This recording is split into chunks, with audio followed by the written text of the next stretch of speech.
Hey listeners, this probably won't make any sense at all. Most of this episode probably won't make sense. It's going to be a bunch of incoherent rambling. But, as with any good journey, I figure we should start at the beginning. Clay and Jared and I have never recorded our voices on tape. We've never podcasted, never edited any audio.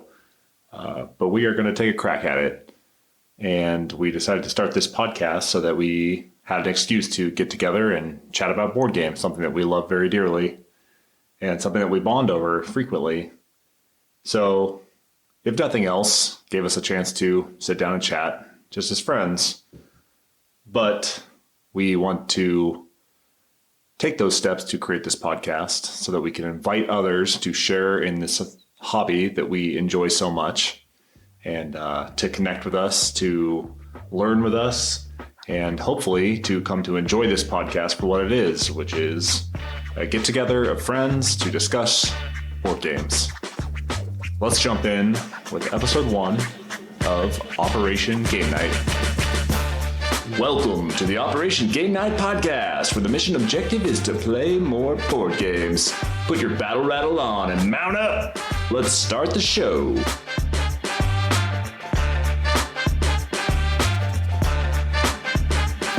What do we look like? Is it the little three-piecer? So it's not a video, it's just the audio.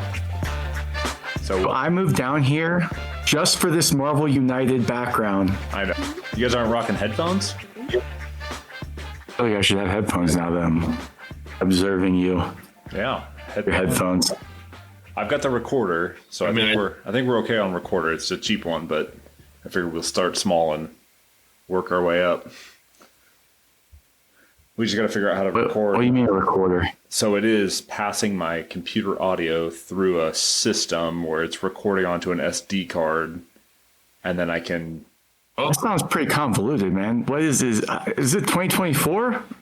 It is 2024, but that's how you have to do this stuff? This allows me to like control volume of you guys and mine and output, and it has a little sound pad on it, so I can play with sounds like the little where's that?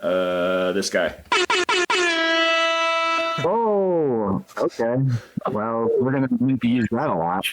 So yeah, we got to figure out how to do. Yeah. So can you go ahead and tune out? Can you tune out Clayton real quick, just for the rest of the episode? That'd be great. Just tune him out. Tune me out. Just mute him. Wow. We got that fancy little sound bar thing there. Yeah. So are really stuck, and we can't figure out other ways to do it. I can actually feed you guys in via phone in through the recorder, and we could do this like via cell phone if all else fails. Oh, wow. And then when we do in-person podcasts, next time we're all together during game weekend, or when you guys come out for Essen Spiel, then we can dispatch that up on site. In person. Does my sound good? Because I'm a little anxious about the fact that I don't know if this microphone is the one that's... I think it sounds great. Jared, coming through okay? Yeah, you sound loud. You sound loud and... I'm booming. And, move it away a little bit more. Yeah, that's good. Not overbearing. It does sound podcast quality, in my opinion. Well, first off, we need to decide what the heck we're calling this podcast before we do anything. That's like the hardest thing. All right. That feels pivotal. It does feel pivotal. I mean, I named the Discord chat. Cardboard 720. Is that a Parks and Rec reference? Yeah, it's just a little Parks and Rec. Go around the world twice to play a good board game. Cardboard 720. You know what I'm saying? We need to, we'll eventually have to check the name. Kind of like the simplicity of Cardboard 720. Yeah. It doesn't require a lot of fluff to it, you know? It's just is what it is. We are worldwide gamers, you know. Prestige worldwide. Many countries. Freaking Travis. German man.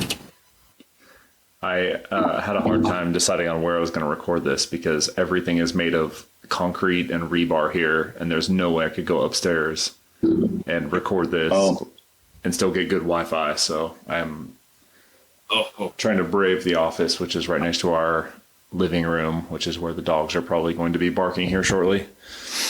They wouldn't do that.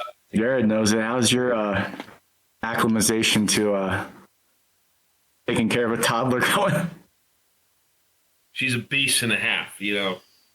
She is shitting where she wants to shit, and it is not the toilet. She's very opinionated, too. You know, she's only 2 years old, and then, you know, one little thing goes wrong, and it's just downhill. She's just a downhill skier from there. But At least she's cute, I though. love being with them, you know. Being with them is nice.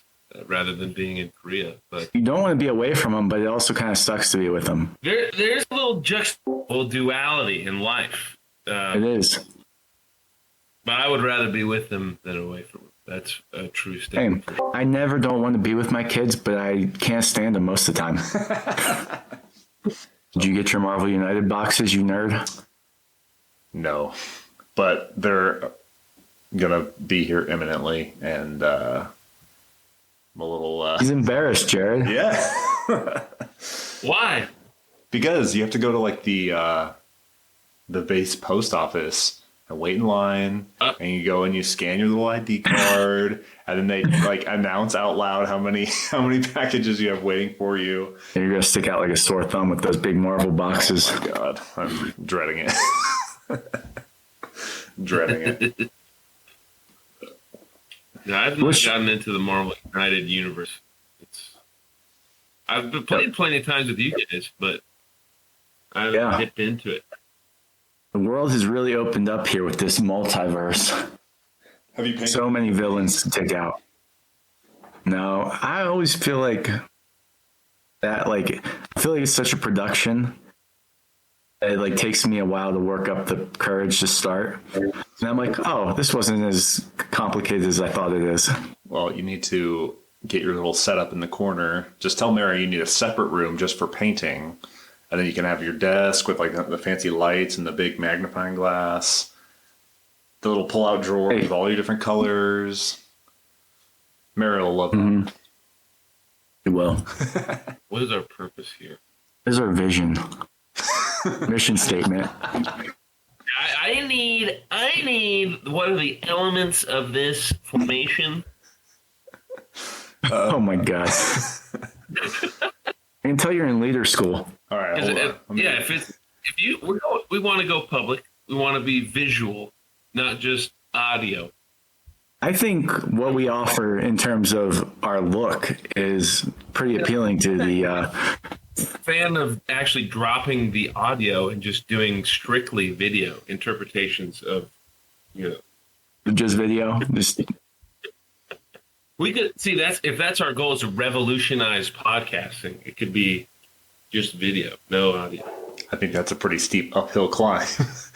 Yes, it is, of course. But if the goal is to make sure I'm getting to talk to my best friends about some of the best things that we do, I think that's a good purpose. We're just here to talk about board games. Like, we're not trying to get millions of views on this thing. Or are you guys trying to become influencers? Are you trying to become influencers? Be honest with me. I don't think. Listen, I would not say it is.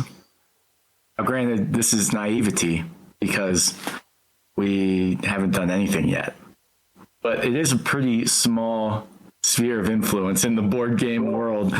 So, like, if you're consistent and you put out like decent stuff, like people might listen to it. I also feel like most of the board game podcasts that are out there are like, here is our, like, they're like reading through a script basically. And it seems all very structured, which I think appeals to a lot of board gamer brains. It's like reading through a manual of a board game, basically. The game, yes. Yeah, and then they like their like game descriptions or their rules descriptions are like way too in depth and don't just like. They're like So the start of the game, every player gets 3 cards, and then And then you draw a card. you get 2 and then chits, and you can put the chits on the cards. And I really like when the chits come to. Tell me more about the chits. Yeah. I mean, So- Clay, I feel like you're the best one that knows the most about our audience because you're the one who's watching YouTube videos in the shower. Next board game ready. You're really like an expert in the field, and so, yeah. What is our audience looking for? I mean, it depends.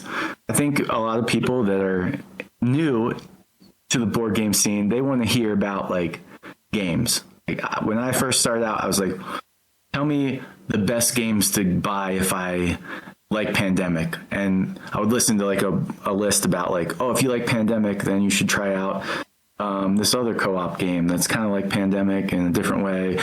And so I would listen to those type of things to get ideas about games to play. But now I kind of like hearing more about like, experiences and things like that. And Like a little those things. game. You gotta have the mechanics and what the game is like compared to, but you want to have what the experience, what's so fun about it. Yeah. How does it make you feel? Yeah. I got a lot of feelings, Yeah. Like I like the topics, like some of the ones we put in there, like the one I talked about today, like how'd you get started in this crap? Like how'd you figure out that you like playing board games, Well, Does anything hit the table for you, Jared? Big man. well, recently it was my birthday. Thanks for the birthday messages. Happy birthday. Pam. I did get spots for my birthday, and I also have a mouse pad. And I have a little toddler. So she definitely got it. There she is. A Gemma attack. What's up, Adri?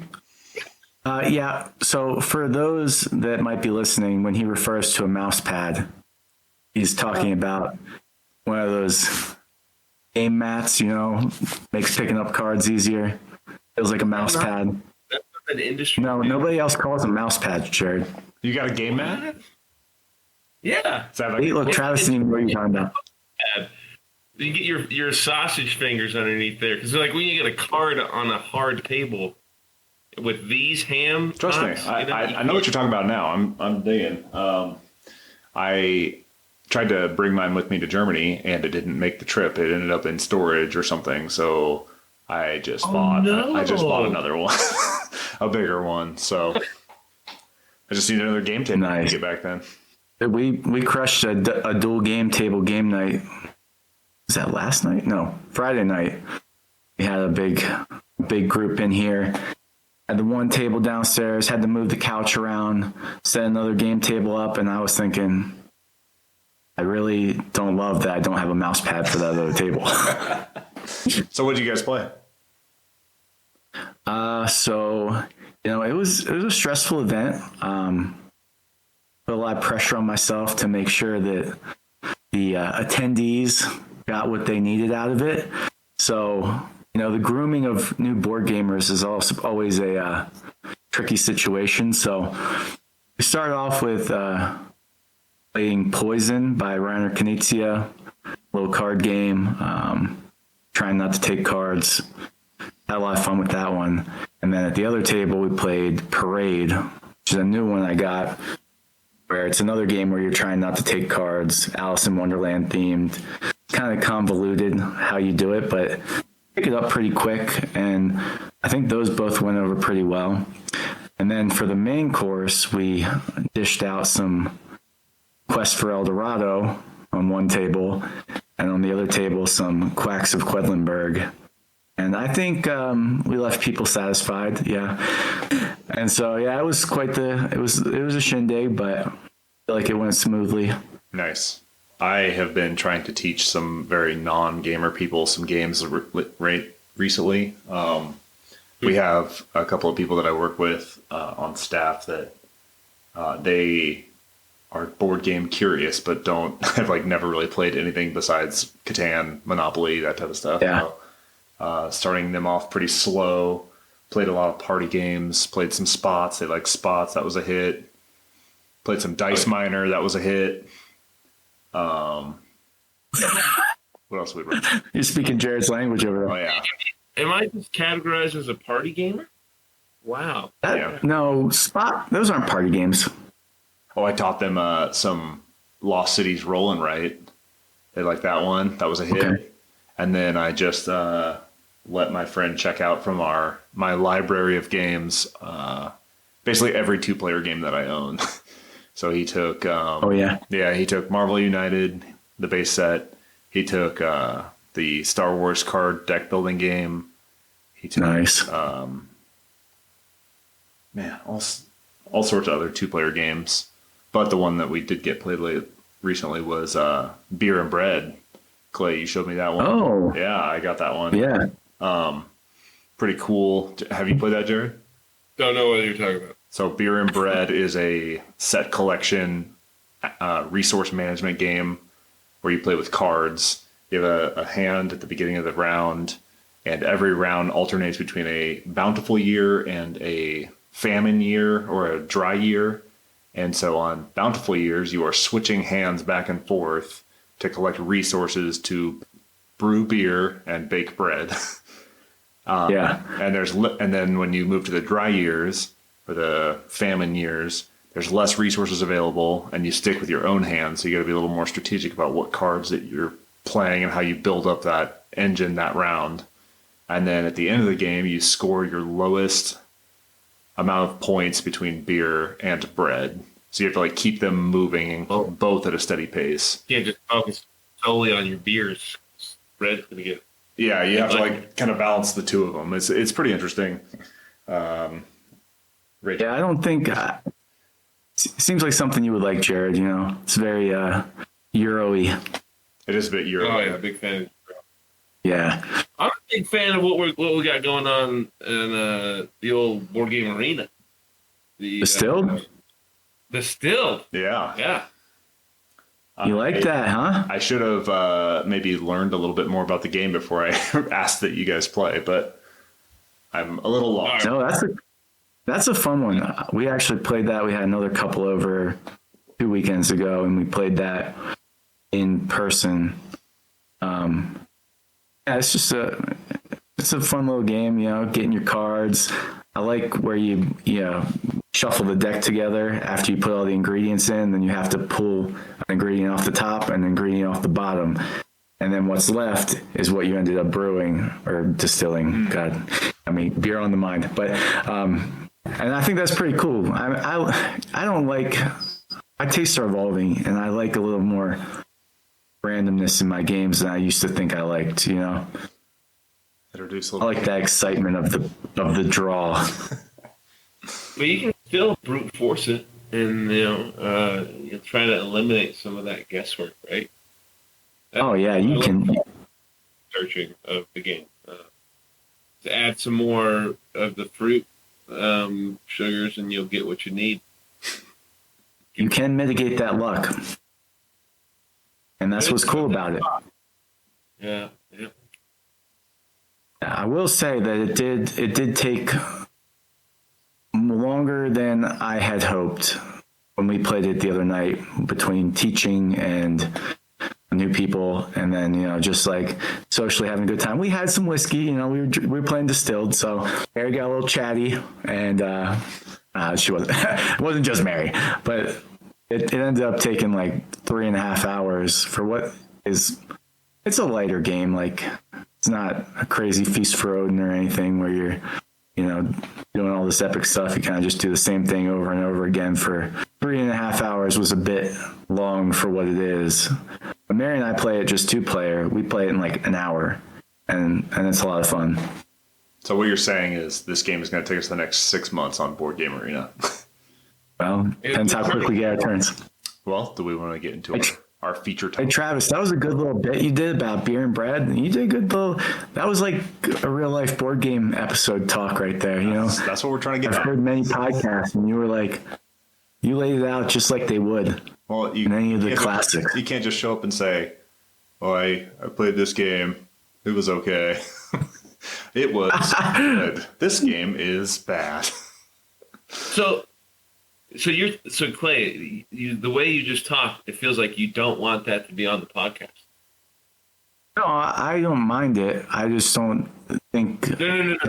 Like you talking about him being good at talking about it. I think you should keep the banter, the little like attaboys and stuff, you know? That's after our yeah. intro music. That's when you put the little stinger at the back end, the inside the episode. That's for Patreons only. Do we want to get into our feature topic? Hold on, I got more to say. Oh, please continue on. What's on my mind? The game night was good. Did you have any follow-up questions on anything about that? Was there any games that you played all together?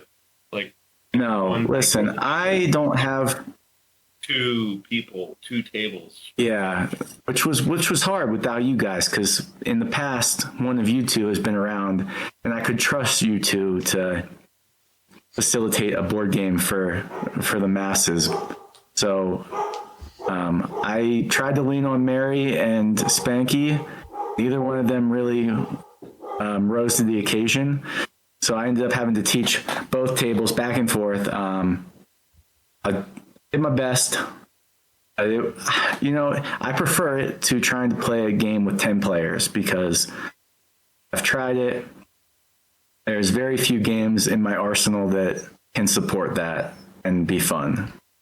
Maybe that's just my own taste, but I've found every time I've tried to like get a big group together and all play one game, it just goes off the rails. Yeah, outside of social deduction, it's hard to manage 10 players all at once. Didn't you play like some kind of tournament style recently too? Like, which is not two tables going at the same time. It's just like you rotate people in. Oh yeah, last weekend we had a Castles of Burgundy tournament between the Spanglers, the Olives, and the Gables.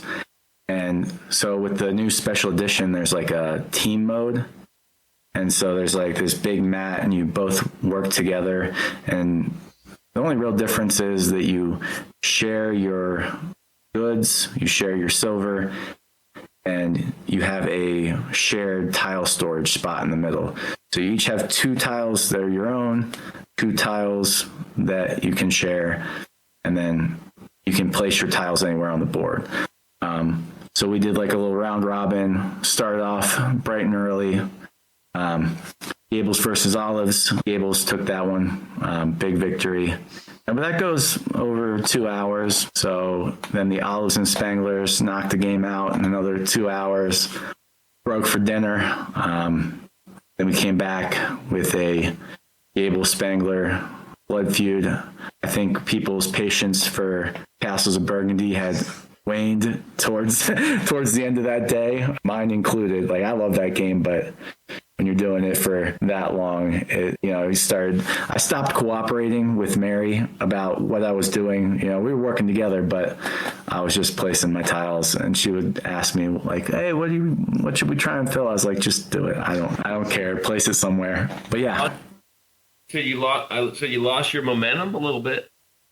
Lost a little bit of momentum. I think, also another case where maybe a couple too many Voodoo Rangers were consumed towards the later games that kind of made it start taking longer than it needed to. I feel like a game like that, like especially the special edition Castles of Burgundy, it's a little unwieldy to like reset up every time. I found that even like digging into those bags for the as much as I love those little clicky clacky plastic tokens, like the little the resources, the villages, whatever, it's like a little overwhelming to put all those back and then reset them up. Even between rounds, I found like putting the little tiles out was too much, and it's daunting. Yeah. It's daunting. I think I've gotten too used to BGA that just like does it in a half a second and then you're on to the next round. That's one game where I think BGA has kind of ruined the in-person for me a little bit.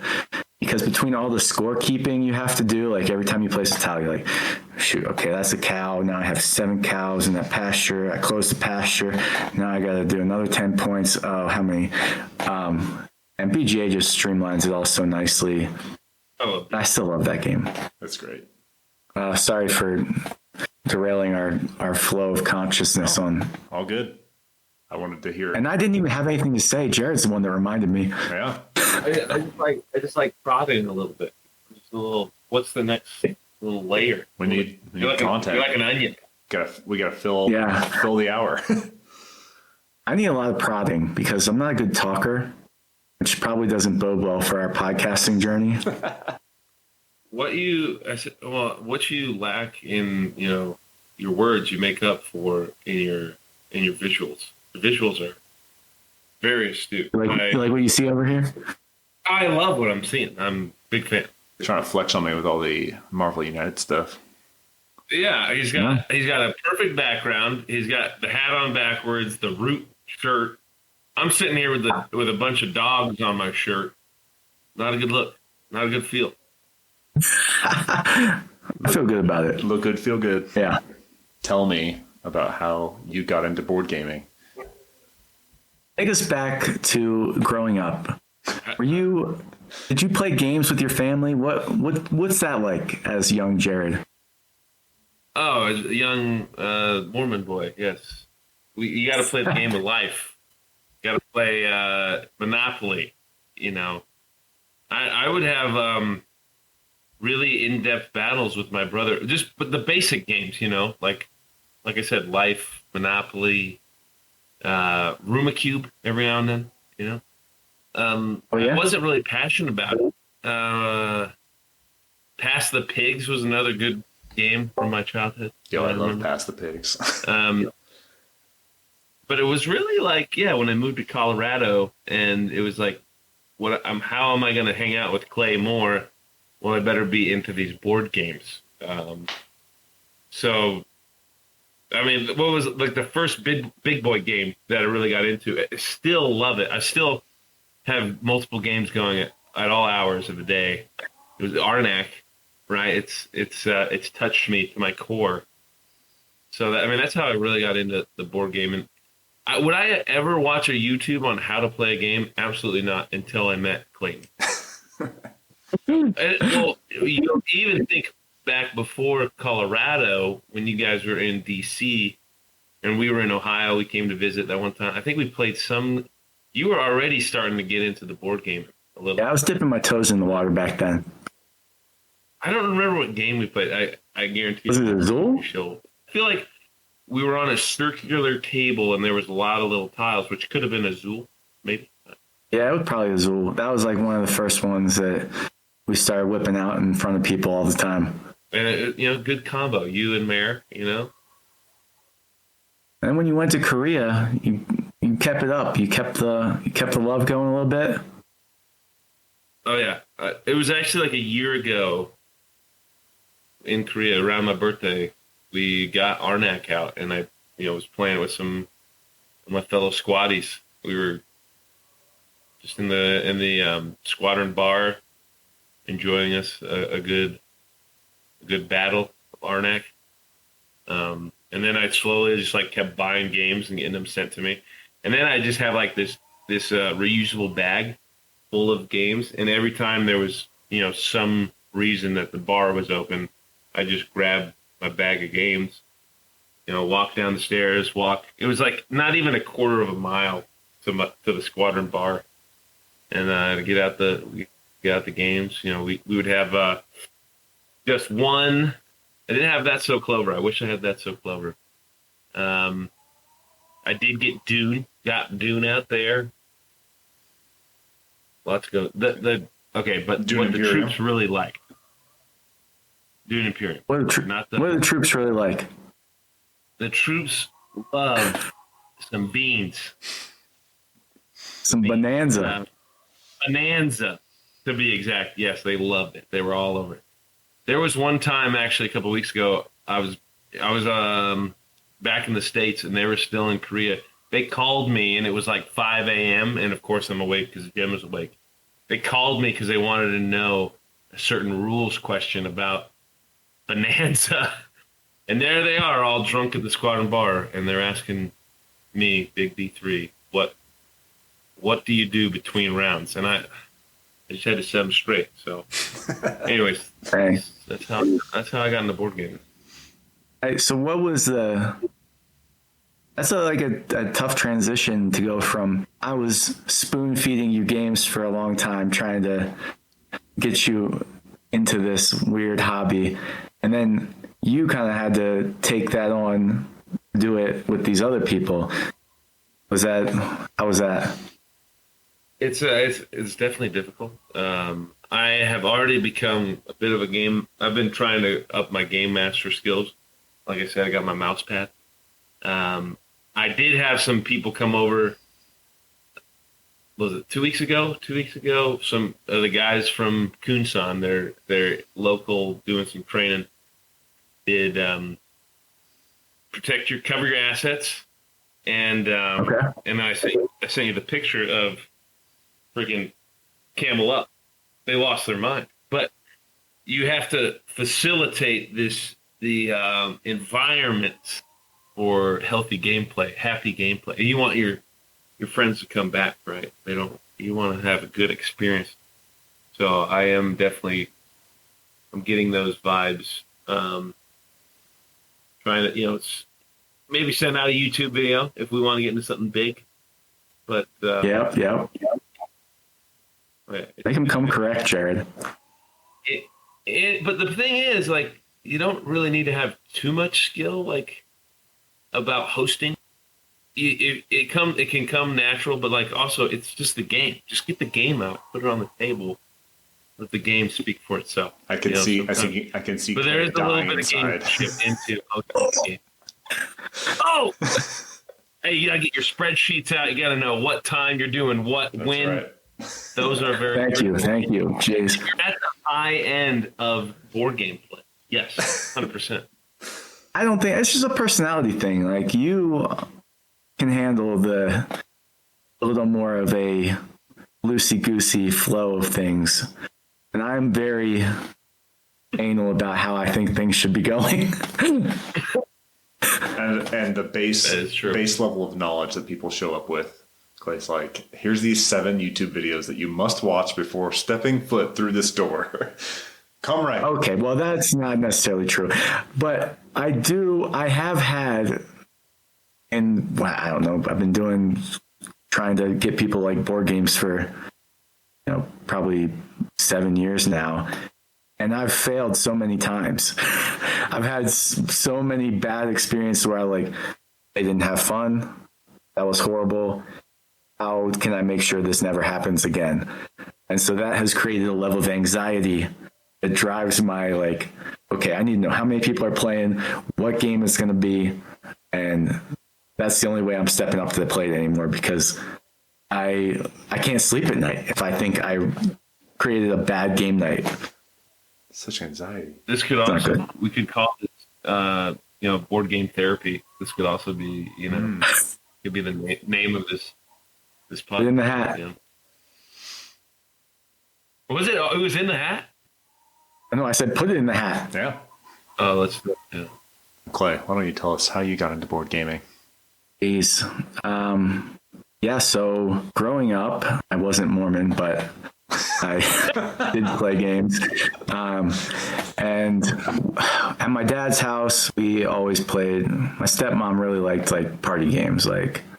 Oh man, what did we always play? Loaded Questions. And I loved playing Loaded Questions, because you just get these crazy moments, people saying things, getting to know each other, a very social environment. And I love that. Then on the other side, on my mom's side of the family, they were big card game players, spades, hearts. And I remember always seeing the grown-ups sitting at the table after dinner, and they would be playing cards, and I'd be sitting there looking and asking to play, and they'd be like, no, get out of here, little kid. And then eventually I crested the milestone where I was allowed to start playing these games, and I looked forward to it so much. Every time we would go on vacation or somewhere and I knew we were going to start play card games or party games or whatever. That was like the highlight of the trip for me, like sitting down around the table and playing games after dinner. So I always liked it and didn't really know there was much else besides party games and card games until I was working night shift and somebody busted out Settlers of Catan. You know, we passing the time, we'd take turns trading sheep, and I was like, what is this? Like, the games are like this? And they're like, oh yeah, there's tons of them out there. And so of course I bought Catan, and then I started playing Catan, and then, you know, started going down the rabbit hole of YouTube and top 100 videos, and just started buying everything because it was so exciting to see what games were out there and what type of experiences they gave you. And it started out with just like me and Mary playing Azul at the table, and then I'd be like, hey, I saw a YouTube video that Scythe is really good. And the next thing you know, I'm pulling out Scythe in front of Mary, and she's like, what in the hell are you doing? And I didn't know any better. I was just like, someone said this is a good game.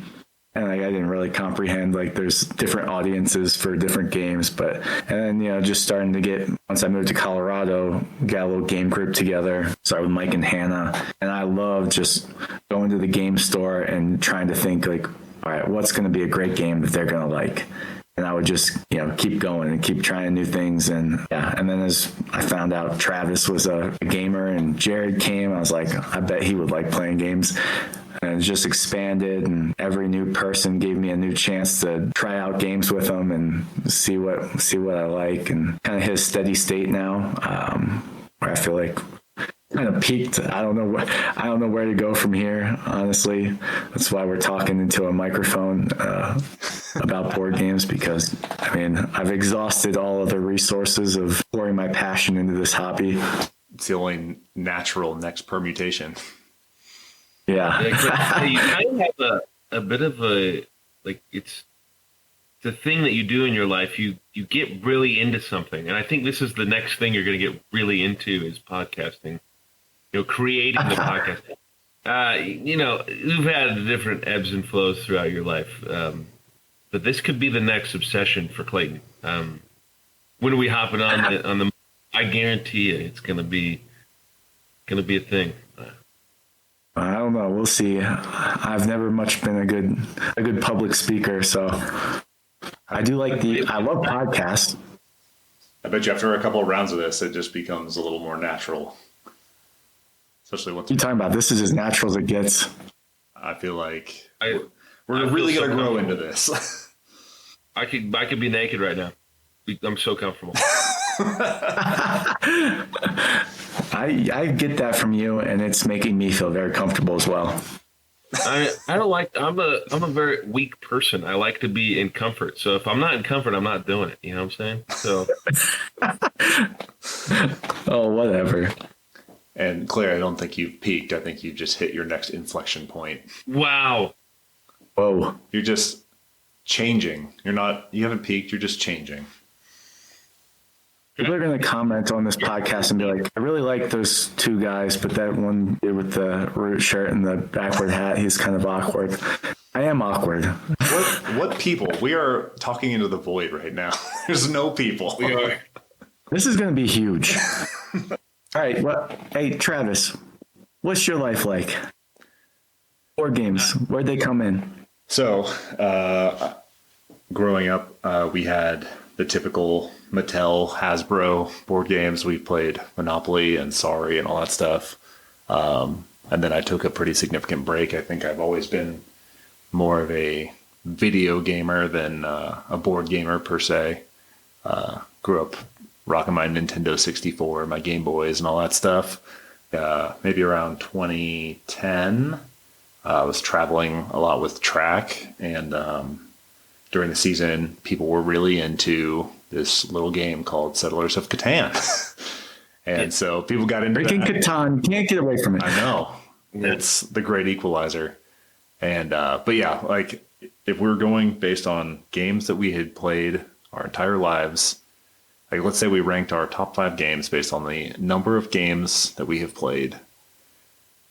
Number 1 with a bullet is probably Yahtzee, because my parents play nothing but Yahtzee. I have tried so hard over the past couple of years to get them into very simple games, and they don't want anything to do with it if it's not Yahtzee. Like I've tried to incorporate dice rolling. Like I tried to get them to play Can't Stop, and they're like, does not jive with them because it's not Yahtzee. They do not understand it, don't get it, don't want it. Like back to Yahtzee. They're just so comfortable. What about King of Tokyo? Nope. Even though it's basically Yahtzee. That's just Yahtzee. It's basically Yahtzee. Yeah. Yes. So I grew up playing Yahtzee and some beach games like Pass the Pigs and Boggle and stuff like that. Beach games? Beach games. Well, I grew up in California. I don't remember that category on BGG. Beach games. Yeah, Pass the Pigs, Boggle, stuff that can be packed. It's fits in the beach bag. You guys the old beach bag. Stipulated with I grew up Mormon, or I did not grow up Mormon. I did. For me, it's beach games or not beach games. So yeah, we played a lot of beach games, stuff that's easily packable and light, stuff that you can basically play without thinking too hard. And then 2010 got into Settlers of Catan while traveling on track trips and stuff. And then I showed up at first base, and one of the guys I'm working with, mechanical engineer type, he's like, "Hey, have you ever heard of this game, Settlers of Catan?" I said, "Yeah, I've played it." And that was not impressive to him at all. And he goes, "Okay, like, play some Settlers of Catan. Like, you ever heard of HeroScape?" And I was like, "Yes, a little bit." And he's like, "Yeah, I've got this huge set at home." And so he invites me over, and I walk into, he's got this whole sunroom that he's got this big table laid out. And he had like built a map. Have you guys ever played HeroScape? No. Is a tactical skirmish game where you're moving little heroes around that all have individual abilities and attacks and movement and stuff like that, and you are just trying to eliminate the other team. And every hero is different. You build your own maps with these little hex tiles. There's elevation and line of sight and all this other stuff. It's basically like a miniature skirmish game, but with like plastic. Is it like Warhammer? Or? It's kind of like Warhammer, but with like plastic toys. They're like more toyetic. So you move these little characters around and you fight each other. Pretty fun. And then what else did he show me? Oh, we played a lot of Small World in those days. Yeah. Love me some Small World. Played some Super Dungeon Explorer. Have you ever played that? No. Super Dungeon Explorer. Man. Sounds pretty generic, man. It's called Super Dungeon Explorer, and it's one player controls the heroes and the other one controls the villains. And the villains are trying to stop the hero from getting in and stealing treasure and stuff like that. I haven't played it in a long time, but it's kind of an interesting, like, asymmetric game. I can see Clay Googling this game right now. Yeah, this mic is kind of getting in the way of my keyboard, though. So one of the first games that I like actually invested in was Mage Night, and I distinctly remember inviting people over to play Mage Night. And that was before the days of like YouTube University to learn games. And we sat there for probably 2.5 hours just trying to decipher the rule book. Oh, yeah. And needless to say, we did not get it played that evening. But yeah, it took me a long time to finally that was like my Mount Everest game. And it sat in my closet for years before I finally decided to pull it out and conquer it. And on deployments, we played lots of party games, played Boss Monster, got introduced to Boss Monster, played some Munchkin, played a game called Space Team that's basically like a leadership development game, but it's actually pretty fun. Oh yeah, you shout and yes, there's a bunch of crazy stuff. Yeah, so everybody's starting like a malfunction deck that's face down in front of them. Yeah. A hand of equipment cards, and then you're flipping these malfunctions and or anomalies in front of you, and it just causes mayhem because everyone's trying to solve this puzzle to put the spaceship back together at the same time. And if I need a card, like let's say it's got a picture of this piece that I need, and it doesn't have the name of the piece that I need, I'm shouting across the table like, I need this piece that looks like a snail, and it's pink and purple. I think you have it. and people are all shouting over the top of each other. But like, let's say Clay has it across the table from me. He can't hand me the card directly. He's got to pass it to the next person, to the next person, to the next person, to me. And then while all that's going on, you might flip an anomaly that causes you to do weird things, like trade hands with another player, or you can't talk until somebody says your name a couple times, or one is like you're sucked into the vacuum of space and you just like have to start drifting away from the table until somebody like grabs you and pulls you back. There's one called like Floor is Lava, and you have to play the rest of the game without touching the floor, stuff like that. So we played a lot of party games. Have we played that one at your place, Clay? Yeah, you've played it. Mary really likes it. It's a good game. It seems like a leadership team building type thing, but it's actually pretty fun, especially as you get big groups together. So it was pretty welcome when I showed up to Colorado and I was teaching with Clay, and he's like, "Oh, we played some board games this weekend." I was like, "What board games did you play?" And he's like, "Oh, it's probably nothing that you heard of. It's I don't even remember what it was." It was Dune Imperium, I think. Oh yeah, and he's like, "Oh, it's Dune Imperium," and I was like, "You never heard of it?" I was like, "Oh yes, I have." And he's like, "Do you know board games?" I said, "Yep." And he's like, "Did we just become best friends?" And Yep. Yeah, the rest is history. It's always a little song and dance when you meet somebody that says they play board games. You're just like, okay, like, are you really about that life? You know, About to not to be scare them off. gatekeeper. Yeah. Yeah. But yeah, I remember vividly when you came to the athletic department and you had like your little welcome email. It was like, "Hi, I'm Travis," they put out introducing you to the rest of the department, and it was like, "Here's Travis. He likes to do this, that, and the other thing." And I saw board games, and I was like, I don't know. Maybe I'll see what this guy's about. Yeah. It's kind of daunting putting something like that goes to hundreds of people that you don't know. I But was like a real nerd. yes, and people probably still judge me for that welcome email 6 years ago, but here we are. I'm loud and proud about it now. Well, we'll do an episode on how to reveal to people that you're a nerd. It is in the hopper. It's in the hopper. People just look at me and they assume I'm super cool. You think those origin stories were good? I think it was good. Fair enough. We'll get used to it. It could inspire the next generation of gamers, I think. I think we did great. Do we want to do one more rapid fire? Like, what else you've been doing besides board gaming? Jared, what else have you been doing besides board gaming? Been doing a lot of reading and writing of military theory. It really. Oh, somebody wants to hear that. So, were these things supposed to be happy or? Whatever you want. I have been okay. No, here's a good thing. I have been riding the bike a little bit more. We got a trailer. I think we can count it from you, Clay. The little tow behind. Jemmy loves it. She'll jump in there.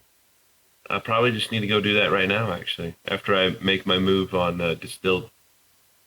Maybe go on a bike. Is it your turn? It is my turn. Tag on, man. Clay, what have you been up to? Coding. working through that boot camp, trying to figure out life on the other side. What we just do? We just finished watching Battlestar Galactica. Nice. How many for the second time? Second time. I was on our second time through, and it was even better than the first. That is such a good show. I could start a whole nother podcast about Battlestar Galactica. Do you have a timeline? Do you have a hard date now? Yeah, next May. Getting out. Start Skill Bridge in November.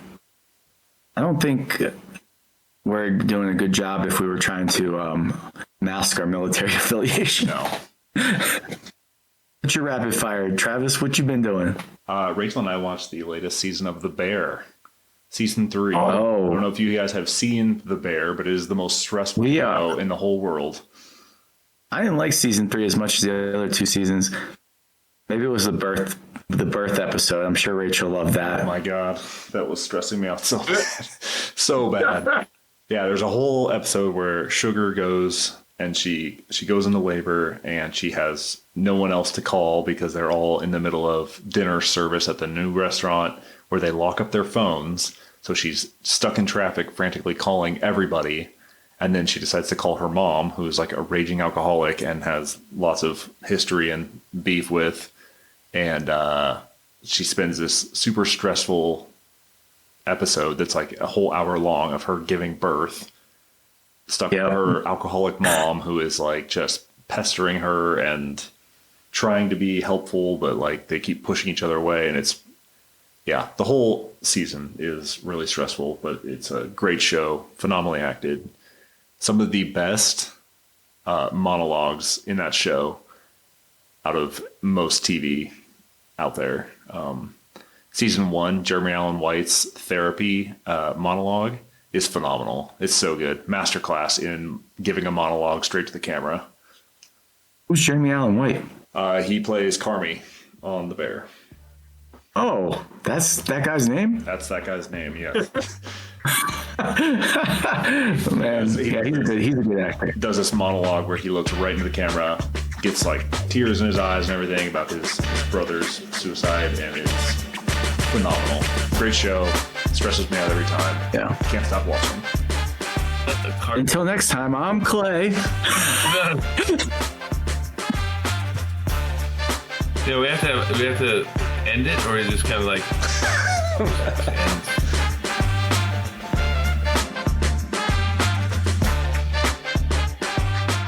The Operation Game Night podcast was created, produced, and edited by me, Travis Smith, and co-hosted by my good friends Clay Gable and Jared Erickson.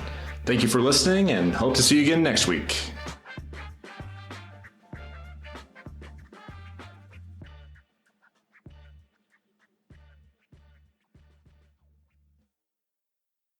I will record an outro for this first one, but I think we should at least come up with a good way to close it.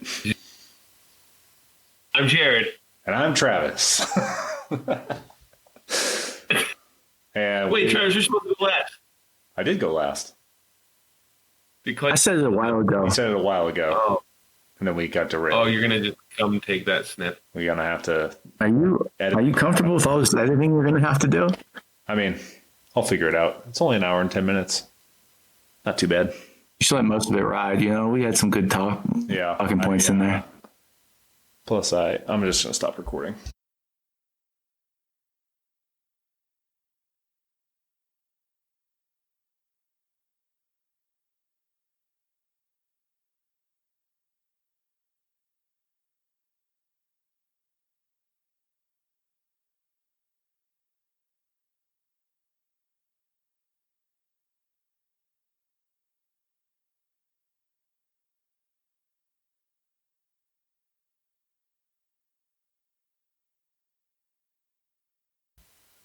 Turn off the mic. All right, Well, that's it.